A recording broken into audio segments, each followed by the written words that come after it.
Bonjour. Nous avons commencé à aborder hier le problème des couleurs et de leur usage en thérapie. Alors, tout d'abord, comment régler son pendule sur une couleur? Eh bien, c'est pas difficile. Vous prenez par exemple une couleur, le jaune ou le rouge, et vous déroulez le fil de votre pendule jusqu'à une certaine longueur où à ce moment-là, vous allez constater que votre pendule se met en giration et qu'il prend son sens d'harmonie. Cela veut dire que vous êtes en résonance avec la couleur, mettons, jaune si c'est celle-ci. Si vous changez de couleur, eh bien à ce moment-là, bien par exemple si vous prenez le magenta, eh bien vous continuez à dérouler le fil de votre pendule jusqu'à ce que vous trouviez également la couleur, la longueur du pendule en résonance avec la couleur en question. Donc vous avez réglé votre pendule sur une couleur. Alors il faut savoir que le rayonnement principal d'un individu est en résonance avec une couleur. Donc tout corps vivant ou non émet une couleur radiesthésiste.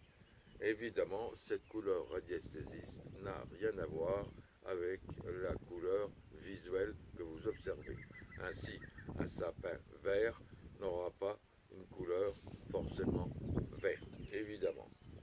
Donc, chaque être humain a sa couleur individuelle qu'il a au moment de sa naissance.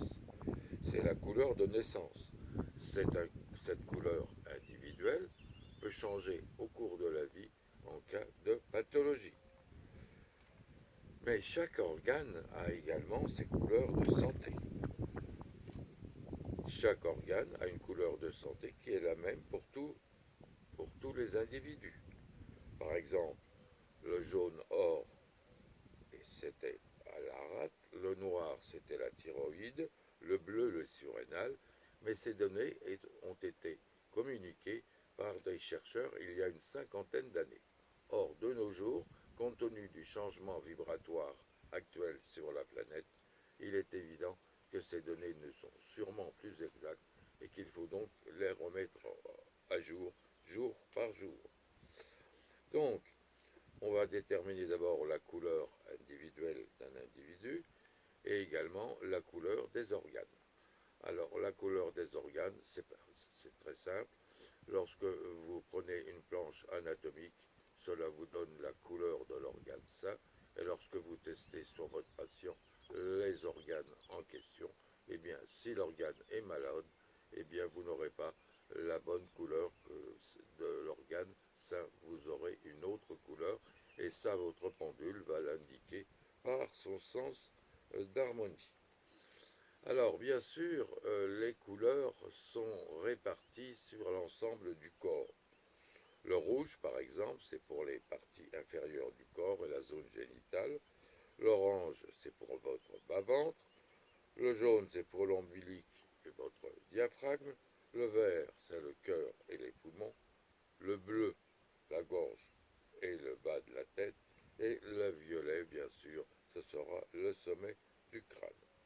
Donc, la première chose que vous avez à faire, c'est de voir si toutes les couleurs y sont ou s'il y a des couleurs manquantes. Ensuite, de voir la répartition de ces couleurs sur le corps de l'individu. Alors, comment vous allez faire? Eh bien, s'il y a des couleurs manquantes, vous allez envoyer la couleur manquante, soit avec un écran coloré, une lampe de couleur, etc., etc. Attention, si vous prenez des filtres de couleurs, prenez des filtres de couleurs contrôlés. Et par exemple, sans citer de marque, je vous citerai quand même Kodak. Alors maintenant, le colorgramme. Le colorgramme, c'est un bilan coloré, physique ou psychique. C'est un excellent outil pour évaluer la réactivité de l'organe aux vibrations colorées. Il est à faire, ce colorgramme, en début de consultation et en finale pour apprécier la qualité de votre travail.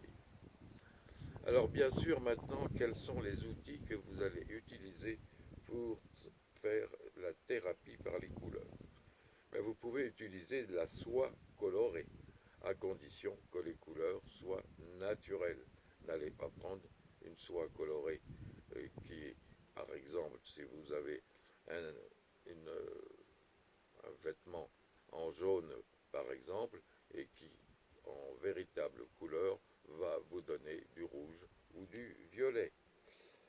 Alors, donc vous pouvez prendre de la soie colorée à condition de bien vérifier la véritable couleur de la soie. Vous pouvez utiliser également un spot lumineux sur le corps ou sur les organes. Donc ce spot lumineux, vous allez le projeter au niveau des couleurs manquantes sur l'organe. Si vous travaillez sur un organe, vous allez le projeter au niveau de l'organe. Vous pouvez également, dans certains cas, utiliser des lunettes avec des verres colorés. Et maintenant, allez-vous me dire, et l'eau colorée, qu'est-ce qu'elle donne? Eh bien, vous pouvez faire de l'eau colorée après une exposition qui peut des fois être assez longue, de plusieurs heures, avec un filtre de couleur que vous envoyez sur votre flacon de verre avec l'eau. Et ensuite, vous pouvez utiliser l'eau colorée et en boire chaque jour quelques gouttes, un verre, un demi-verre, etc., suivant l'appréciation de votre thérapeute. Donc, cette eau colorée aussi est très utile. Voilà pour aujourd'hui ce que nous dirons sur les couleurs. Nous continuerons demain avec les différentes vibrations colorées et leur intérêt. Je vous dis à demain et bonne journée.